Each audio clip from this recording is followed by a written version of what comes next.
ଏହା ସନ୍ତାନ ଗଜପତି ନଗର second line ଯେଉଁମାନେ କି ନିପୁତ୍ରିକ ନିସନ୍ତାନ ଥାଆନ୍ତି ସେମାନଙ୍କର ଏଠାରେ ଚିକିତ୍ସା କରାଯାଏ। ଆଉ ବ୍ରଜକିଶୋର ବ୍ରହ୍ମା ଯିଏକି ଭଞ୍ଜନଗରରେ ଚିଫ୍ ଡିଷ୍ଟ୍ରିକ୍ଟ ମେଡ଼ିକାଲ ଅଫିସର ସେଇଠୁ ହେଇକିରି ପ୍ରମୋସନ୍ ଆସିଲେ କଳାହାଣ୍ଡି, ତାଙ୍କର କ୍ଲିନିକ୍ ଆଉ ତାଙ୍କର ସ୍ତ୍ରୀ ଏଇଟା ବୁଝୁଛନ୍ତି ବୋଲି ଆମେ ଶୁଣିଲୁ।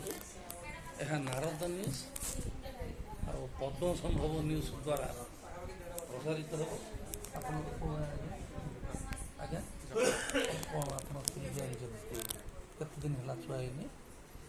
ଛୁଆ ହେଇଛି ଅନ୍ୟ କ'ଣ ଏମିତି ସବୁ ଏଇ ଯେଉଁ ଭାଇ କହିଲେ କାହାର କ'ଣ ସବୁ ପ୍ରୋବ୍ଲେମ୍ ଥାଉଛି ସବୁ ଆସିଛନ୍ତି ଏଇଠି ବସିଛନ୍ତି ସବୁ ମାଆମାନେ ଭଉଣୀମାନେ ସବୁ ବସିଛନ୍ତି। ଡକ୍ଟର ଘଣ୍ଟେ ବେଳକୁ ଆସିବେ। ଏ ଝିଅ କ'ଣ କହିଲା? ହଁ କେତେ ଟଙ୍କା କହୁଛି?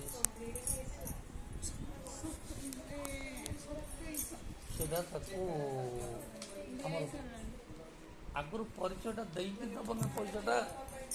ସେ ପେଟ୍ରୋନ ମେମ୍ବର ସେ ଡାକ୍ତର ଆମର ଜୟ ଜଗନ୍ନାଥ ବନ୍ଦେ ଉତ୍କଳ ଜନନୀ। ଏହା ପଦ୍ମ ସମ୍ଭବ ନ୍ୟୁଜ୍ ଦ୍ୱାରା ପ୍ରସାରିତ ହେବ।